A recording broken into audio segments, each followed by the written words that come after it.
Controlling behaviors are so common in our society and all pervasive that a lot of people don't even realize that they are being controlled and that they are being controlling. It is a subconscious behavior that is kind of normalized. I don't know about you, but anytime somebody tells me how I should think, what I should do, what choices I should make, and in general, how I should live my life, I get that instant resistance coming in. And I understand that people giving this unsolicited advice usually have good intentions and they are doing it from meaning well to you. However, as adults, we really don't like to be told what to do. And if we need advice, we can directly ask for it from the people that we trust. I also understand that a lot of times when people become controlling, they are operating from the place of being afraid or feeling scared. And instead of dealing with those internal emotions themselves, they try to project it on someone else. But in the end of the day, it is what it is. It is a boundary violation. If somebody is trying to impose something onto you that you really not appreciate, in this video, I'll give you certain responses that you can use in order to stop that kind of behavior and stop that kind of boundary violation from happening. I'm going to share a couple of examples of potential, boundary crossing and how you can respond to it. But it's also important to understand that when you say these words and if the person is still pushing you and still telling you what you should do and they're just kind of not hearing what you are saying, the general advice is to remove yourself from the situation. So you say the words, you state your boundary, and if the person is still pushing, you have to remove yourself, because over-explaining and over-exaggerating your situation or your reasons or something like that is just not worth it. It really isn't.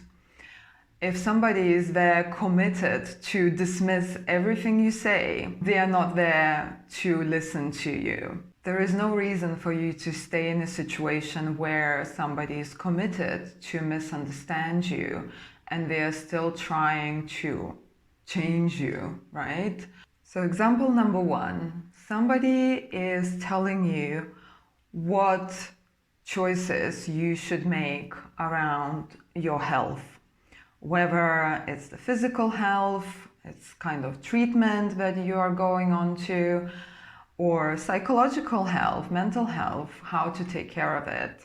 So if someone is pushing their health advice to you, you can just say, thank you for sharing your opinion, and I'm going to choose what works best for me. Another common unsolicited advice, or let's say even question, that is so common is probably by friends and families as well, that kind of comes not just for women but for men too. That idea of like, when are you getting married? It's time to have children. Clock is ticking. And any other kind of, relationship advice that people have for you. So you can also say this to them. You can just say, I will know when the time is right, and I will decide how and when or if ever I want to have family, children, and relationship.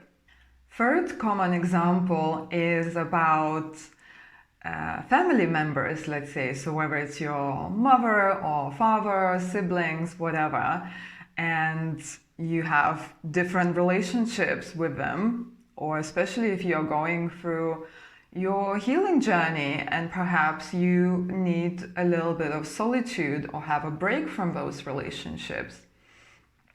And then somebody comes along and says something around these lines. Oh, but this is your mom. That's the only mom that you have. And you should just work it out. Or I don't understand how you can be so cold to your sister or your brother or your uncle, whatever. And, it's a family. Blood is thicker than water, or whatever they say around that. So a good response to that would be just simply say that my relationship with my mother, father, another family member is my own decision. Another common one when people are trying to just kind of convince you about doing something that you don't want to do. So this one is very simple. When somebody tells you, oh, why can't you just do it? It's not such a big deal. Just show up. Just do that. They will be happy. For that, I have a very simple response, which is because I don't want to. And you, as an adult, not wanting to do something that doesn't work for you, something that you are not available for, is good enough reason to say no to. And the last one I'll share with you, it's really quite funny because in my personal experience, this kind of unsolicited advice comes a lot from colleagues and other professionals or business owners. And it goes something along the lines that, well, you shouldn't say that on your social media, or you shouldn't post that, or you shouldn't share that, or you shouldn't, give that kind of advice, whatever. And to that, it's first of all very interesting to, observe that and understand perhaps where that comes from. But also the response to that is this, simple as it is, whatever I share on my social media pages is my choice. And if you don't agree with that, that's great. You have your own personal business, social media pages. Go and do what you think you need to do, instead of wasting your time telling people what they should or shouldn't share or post. Use that time, use that energy to advertise yourself.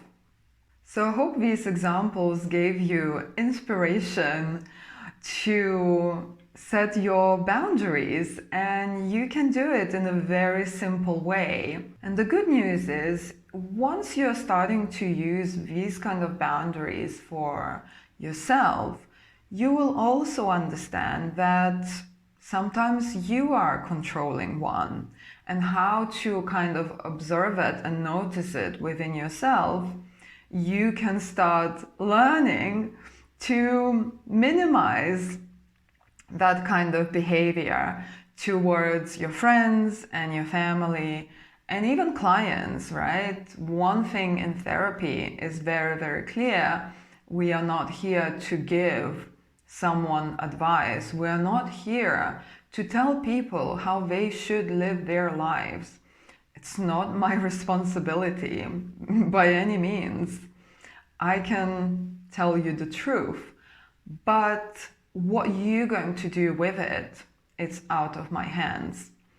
And this is important to really start growing up emotionally. As I said in the beginning, this kind of, controlling behavior is so pervasive in our society, it is normalized, and learning to actually see that within ourselves and see it in our relationships and kind of building those healthy boundaries, we are helping a collective society to stop basing their relationships from this trauma kind of response where we have to control somebody instead of looking at ourselves and controlling and healing and, dealing with our own emotional triggers instead of just projecting it onto someone else, because somewhere in our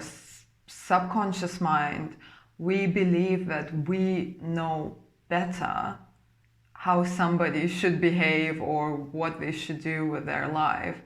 And the fact is that we don't.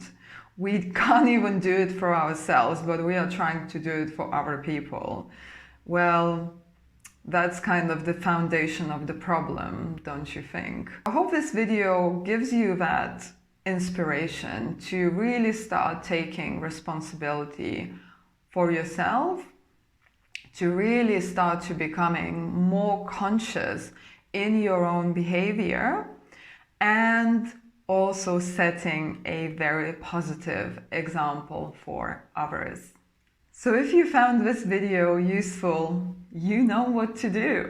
Please let me know if you have any questions, and perhaps share in the comments how is that working out for you when you are setting these healthy boundaries. Thank you for watching, and I'll see you soon.